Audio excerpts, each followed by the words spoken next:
Hello நண்பர்களே, welcome to mix media.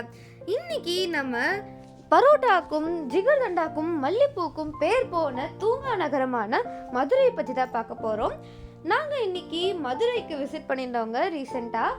அப்போது மதுரையில் இருந்த திருமலை நாயக்கர் மஹாலுக்கு விசிட் பண்ணியிருந்தோம். இந்த திருமலை நாயக்கர் மஹால் அப்படின்னு சொல்லப்படுறது ஒன்று ரொம்ப ஃபேமஸான ஒன்று அப்படின்னு சொல்கிறாங்க. ஸோ கண்டிப்பாக இது குழந்தைங்களுக்கெல்லாம் காட்டணும். அதனால இன்னைக்கு நம்ம அதை போய் விசிட் பண்ணி பார்த்துடலாம். அதுக்கு முன்னாடி இன்றைக்கி காலையிலேயே நாங்கள் பிரேக்ஃபாஸ்ட் சாப்பிட்டுட்டு எங்களோட ஜேர்னி ஸ்டார்ட் பண்ணதுனால கொஞ்சம் ஈஸியாகவே இருந்தது.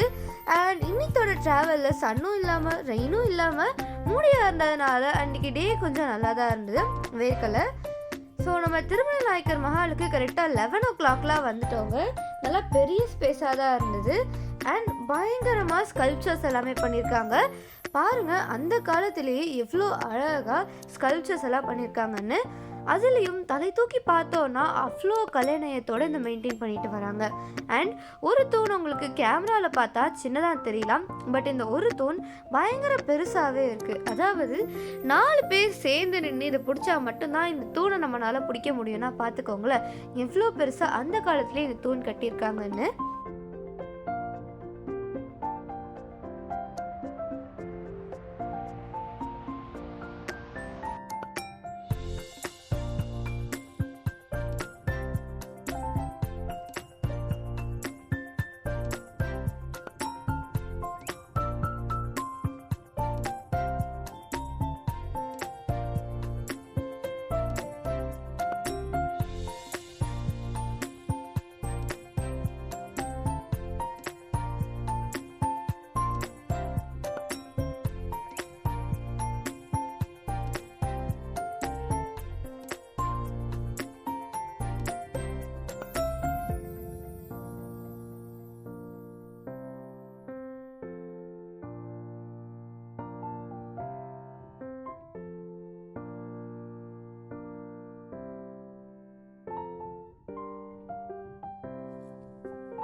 இந்த மஹாலை நீங்கள் பல படங்களில் பார்த்துருப்பீங்க. அண்ட் பல சீன்ஸில் இந்த மஹாலை சுற்றி வந்து அவங்க ஃபோட்டோலாம் எடுத்து காமிச்சிருப்பாங்க.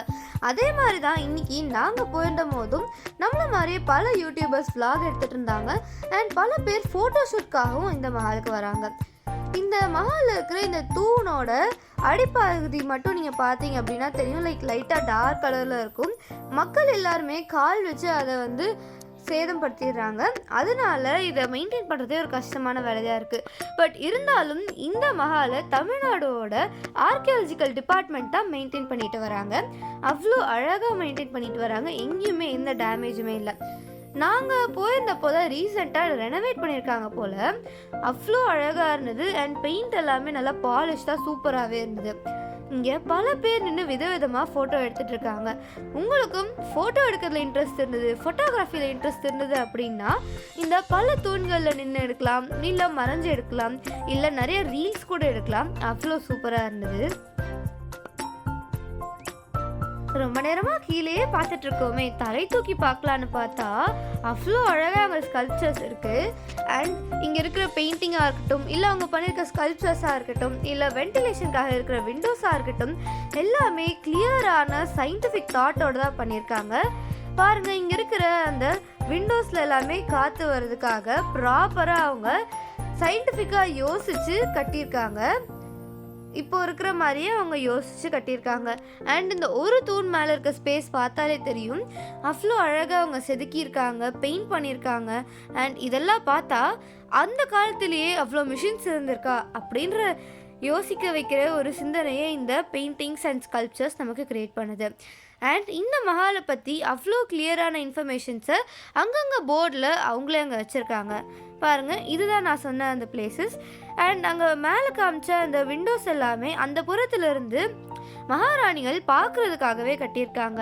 இந்த சைட்லேருந்து பார்த்தா நமக்கு எதுவும் தெரியாது, பட் அவங்க சைட்லேருந்து பார்த்தோம் அப்படின்னா கீழே நடக்கிற தர்பார் எல்லாமே தெரியும். அண்ட் ஈவினிங் 5 o'clockலேருந்து 7 o'clock வரைக்கும் இங்கே ஷோ நடக்கிறதாகவும் சொல்கிறாங்க. இந்த ஷோவில் ராஜாக்கள் வர மாதிரியும் அங்கே மினிஸ்டர்ஸ் எல்லாம் உட்காந்துருக்க மாதிரியும் சபை கூடுற மாதிரியும் இவங்க காமிக்கிறாங்க. ஸோ இன்றைக்கி நாங்கள் மஹாலை சுற்றி பார்த்தோம். அவ்வளோ அழகாக இருந்தது. இந்த மஹாலில் முதுமக்கள் தாழிகள் வச்சுருக்காங்க, எந்த செஞ்சுரியிலேருந்து எடுக்கப்பட்டது அப்படின்றதையும் கிளியராக ஸ்டேட் பண்ணியும் வச்சுருக்காங்க. ஸோ அன்றைக்கி நாங்கள் 2 o'clock கிளம்பிட்டோம் லஞ்ச் சாப்பிட்டு மதுரையில். இங்கே மதுரையில் கண்டிப்பாக யாராவது வந்தீங்க அப்படின்னா இந்த மஹாலை விசிட் பண்ணுங்கள். ஏன்னா மதுரைக்குள்ள மஹால் இல்லை, மஹாலை சுற்றி தான் தூங்கா நகரம்னு சொல்லப்படுற மதுரையே லொக்கேட் ஆகிருக்குன்னா பார்த்துக்கோங்களேன். ஸோ அங்கேருந்து நாங்கள் அப்படியே கிளம்பிட்டோம். டுவர்ட்ஸ் நாங்கள் திருப்பூர் போயிட்டுருக்கோம். அதுக்குள்ளே நைட்டு டின்னர் வந்து மதுரையிலே சாப்பிட்டுடலாம் அப்படின்னு பார்த்துட்டு இருக்கும் போது தான் நாங்கள் தூத்துக்குடி உப்பள்ளத்தை கிராஸ் பண்ணி வந்தோம். கண்டிப்பாக நம்ம சிங்கம் படத்துலலாம் பார்த்துருப்போம். அவ்வளோ அழகாக அந்த உப்பள்ளத்தை மெயின்டைன் பண்ணிகிட்ருக்காங்க. அண்ட் அதோட ப்ராசஸ்லாம் நான் பழைய வீடியோவில் சொல்லியிருக்கேன், பார்க்கலன்னா போய் பாருங்கள். இப்போது இருட்டிடுச்சுங்க. ஸோ மதுரை விட்டு வெளியில் போகிறதுக்கு முன்னாடி மதுரைக்கு வந்தாச்சு, பரோட்டா சாப்பிடாம போக முடியுமா அப்படின்னு சொல்லிட்டு நாங்கள் தேடி கண்டுபிடிச்ச ஒரு பரோட்டா ஸ்பாட் தான் இந்த கடை. அதாவது ஸ்ரீ மீனாட்சி பரோட்டா கடை அப்படின்னு சொல்லிட்டு இந்த கடை தான். ஸோ இந்த கடை பார்த்தீங்கன்னா பயங்கர ஃப்ரெஷ்ஷாகவே எல்லாத்தையுமே பண்ணிகிட்ருக்காங்க. லைக் வாழை இலை பரோட்டாவாக இருக்கும், அதாவது கிழி பரோட்டா செஞ்சிட்ருக்காங்க, பரோட்டா செஞ்சிட்ருக்காங்க, பன் பரோட்டா, நூல் பரோட்டா, ஸ்டஃப்டு பரோட்டா, கிழி பரோட்டா அப்படின்னு சொல்லிட்டு விதவிதமாக அவங்க பண்ணிகிட்ருக்காங்க. எல்லாமே ஃப்ரெஷ்ஷாக தான் பண்ணிகிட்ருக்காங்க. அண்ட் இங்கே தந்தூரி கிரில்லுமே போயிட்டுருக்கு. இங்கே ஃபாஸ்ட் செல்லிங்காகவும் இந்த கடையில் இருக்கிறதுனால நாங்கள் போய் சீக்கிரமாக ஒரு டேபிளை பிடிச்சி உட்காந்துட்டோங்க. ஸோ நாங்கள் இன்றைக்கி என்னென்னலாம் சாப்பிட்டோம் அப்படின்னு பார்த்தீங்கன்னா, லைக் நாங்கள் வந்து இன்றைக்கி கிரில் சாப்பிட்டோம், கிழி பரோட்டா சாப்பிட்டோம். அண்ட் ஃபஸ்ட்டு சாப்பிட்டதாக பார்த்தீங்கன்னா மட்டன் சுக்கா. பயங்கர சூப்பராகவே இருந்தது. லைக் கல்லில் போட்டு ஃப்ரை பண்ணி கொடுத்துருந்தாங்க. தென் அவங்களோட மட்டன் கறி தோசை சூப்பராக இருந்தது. அவங்களோட கிரேவி, தென் அவங்களோட குடல் பெப்பர் ஃப்ரை அதுவும் நல்லா இருந்தது. அண்ட் மட்டன் கறி தோசை, சிக்கன் கறி dosa one of the best அப்படின்னே சொல்லுவேன். ஸோ இதுதான் அவங்களோட வாழை இலை பரோட்டா நான் சொல்லிட்டு இருந்தேன்ல, அதுதான். தென் இது வந்து சிக்கன் ஈரல். கிழி பரோட்டாலாம் ரொம்ப சாஃப்டாக சூப்பராகவே இருந்தது. அண்ட் அவங்க கலக்கியும் கொடுத்தாங்க. That was one of the best thing. அவங்களோட கலக்கியில் நார்மலாக இல்லாமல் சிக்கன் பீசஸ் எல்லாமே போட்டு நல்லா சூப்பராக இருந்தது. ஒரு கலக்கி 2 பேர் சாப்பிட்ற அளவுக்கு இருந்ததுன்னா பார்த்துக்கோங்களேன். ஸோ இந்த மாதிரி தான் நாங்கள் மதுரையில் சூப்பராக மஹாலை சுற்றி பார்த்து ஜிகர்தண்டா சாப்பிட்டு அந்த டேவை ஃபினிஷ் பண்ணுறதுக்காக பரோட்டா சாப்பிட்டு ஃபினிஷ் பண்ணிட்டோம். டாடா பாய் பாய்.